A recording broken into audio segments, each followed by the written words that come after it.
despite the growing calls for his resignation, Congressman George Santos is now serving on 2 House committees. He's been appointed to the Science, Space, and Technology Committee, as well as a Small Business Committee. That's right. Meanwhile, some of Congressman Santos' own constituents don't want anything to do with him. Listen. We deserve real representation, not a charlatan. We want him gone. So those constituents joined Congressman Richie Torres in Great Neck on Long Island, who filed a complaint with the Federal Election Commission to investigate Santos's campaign finances. Joining us this morning is Congressman Dan Goldman, who's also putting the pressure on Republican leaders in Congress to take action. So, Congressman Goldman, thank you for being here on Pix 11 this morning. Good to see you. Good morning. Great to see you, Dan. So, Congressman, let's talk about this. Despite all the investigations, the controversies, the pressure you are putting on them with the letters you are bringing to the Ethics Committee, George Santos still appointed to serve on 2 committees.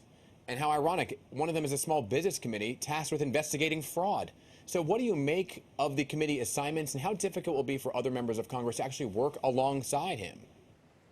Yeah, I guess defrauding small businesses makes you qualified in today's Republican Party to be on the Small Business Committee.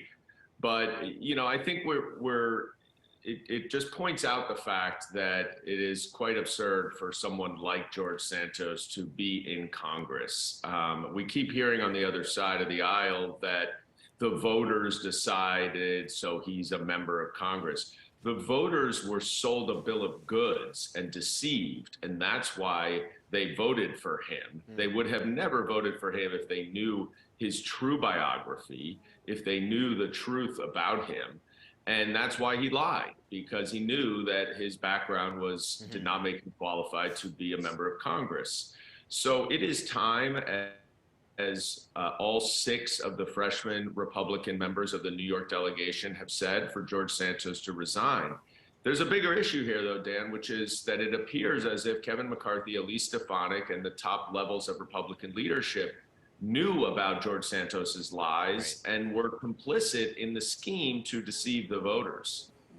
Now, we've been reporting this morning that Congressman Richie Torres actually filed a complaint with the Federal Elections Commission yesterday, which could track George Santos' campaign finances. Congressman, where do you think this money trail is going to lead? What do you think it's going to reveal? Well, this was also the subject of the ethics complaint that Congressman Torres and I filed, and I'm sure it is the subject of a criminal investigation in the U.S. Attorney's Office for the Eastern District of New York, which covers George Santos's district.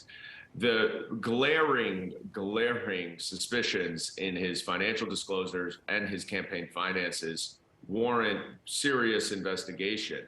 He, based on his own statements alone, he lied on his financial disclosures. But there's more, which is how in the world did he get enough money did he earn enough money purportedly to give his campaign $700,000? The guy earned $55,000 according to his own financial disclosures in 2020. And for doing the same type of business, all of a sudden he created an entity during his campaign which earned him a salary of $750,000 and assets of more than $1 million.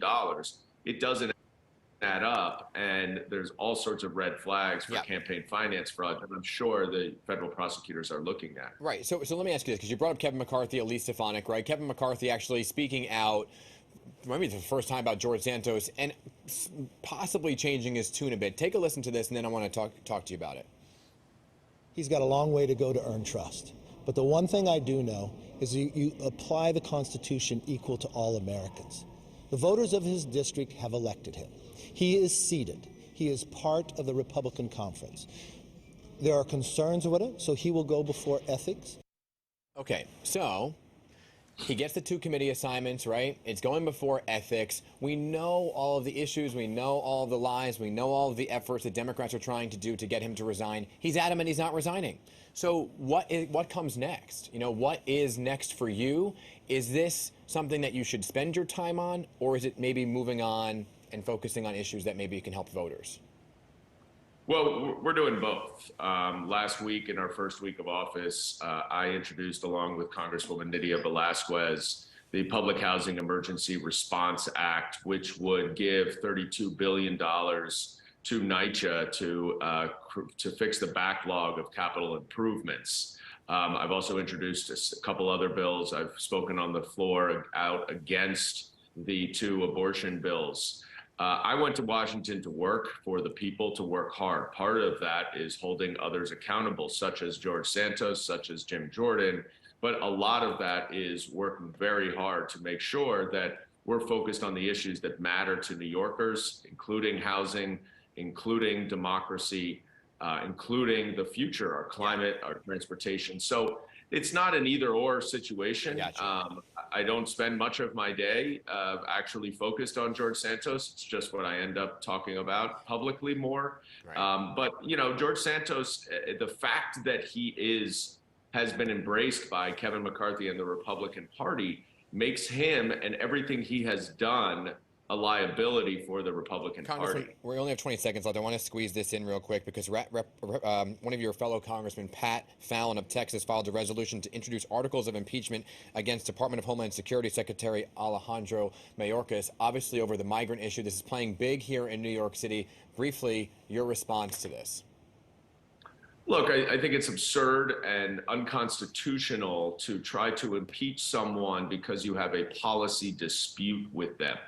The Constitution requires impeachment only for high crimes, misdemeanors, bribery, and treason. This is none of that. This is just clearly political games to get your word out. And unless Kevin McCarthy and the Republican conference supports impeachment, it's not going to go anywhere.